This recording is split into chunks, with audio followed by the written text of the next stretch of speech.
There are moments in history that go unnoticed at first, but which over time change everything. On January 3rd, 2009, while the world was going through one of the worst financial crises in decades, the genesis block of a digital currency called Bitcoin was mined.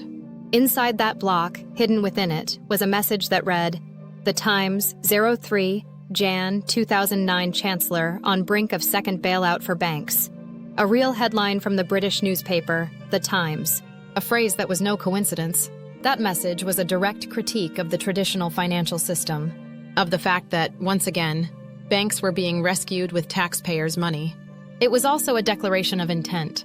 Bitcoin's creator, an enigmatic figure under the pseudonym Satoshi Nakamoto, had published a document months earlier, the Bitcoin White Paper, 9 pages that, although technical, laid the groundwork for a new vision for money, an electronic peer-to-peer payment system that did not depend on intermediaries. In that document, Satoshi not only proposed a solution to the double spending problem, one of the biggest issues with digital money until then, but also a decentralized monetary system, resistant to censorship, transparent, and mathematically limited. Bitcoin is not just a currency, it's a network. A network based on blockchain, a chain of blocks that records every transaction publicly, immutably, traceably, but without revealing the real identity of the users. That is, it is transparent but anonymous. Each block is linked to the previous one, like incorruptible chain links. And it all began with that Genesis block, which by design has no spendable reward, as if Satoshi wanted it to remain there, as a monument to a new beginning. Since then, approximately every 4 years, a phenomenon called halving occurs. The reward for mining new blocks is cut in half.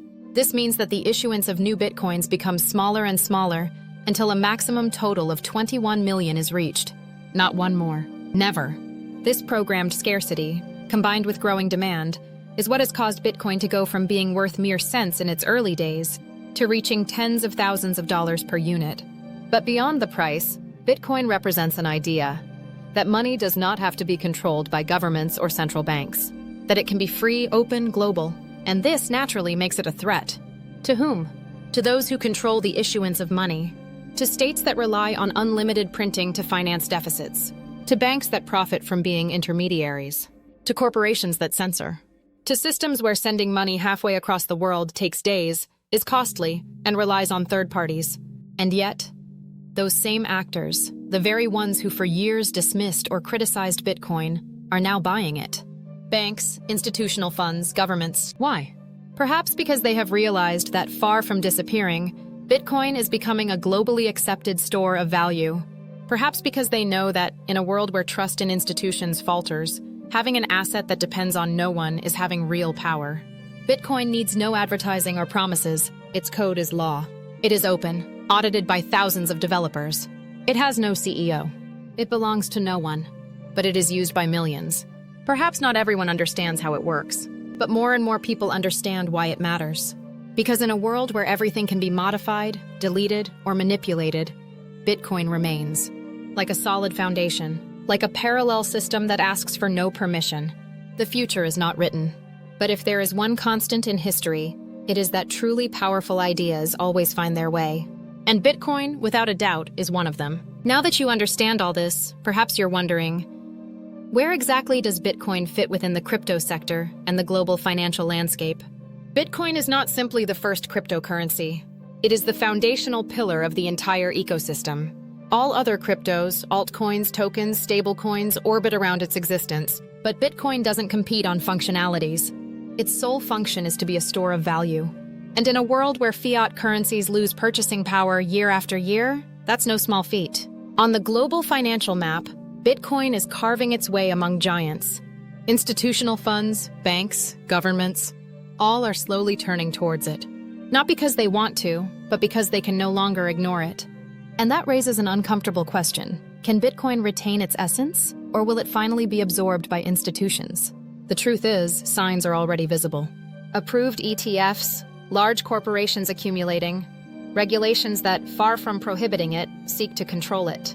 Perhaps the greatest risk for Bitcoin is no longer censorship, but rather hijacking. The attempt to domesticate it, to confine it within an institutional suit that limits its reach. And yet, the network remains decentralized. Its issuance limited. its security unbeatable. As long as there are active nodes and people who truly understand its meaning, Bitcoin will continue to fulfill its function, to be an alternative, an escape route, a refuge in a system that many feel is increasingly unstable. Can its price grow exponentially? Yes. Not because enthusiasts say so, but because the fundamentals are there. Growing adoption, limited supply, rising institutional demand, and a narrative that resonates ever more strongly. Protecting value against inflation, manipulation, and unchecked global debt. Bitcoin is not just any asset. It is a declaration of principles. And the most fascinating thing is that we are just getting started. Visit website fastcryptonews.com.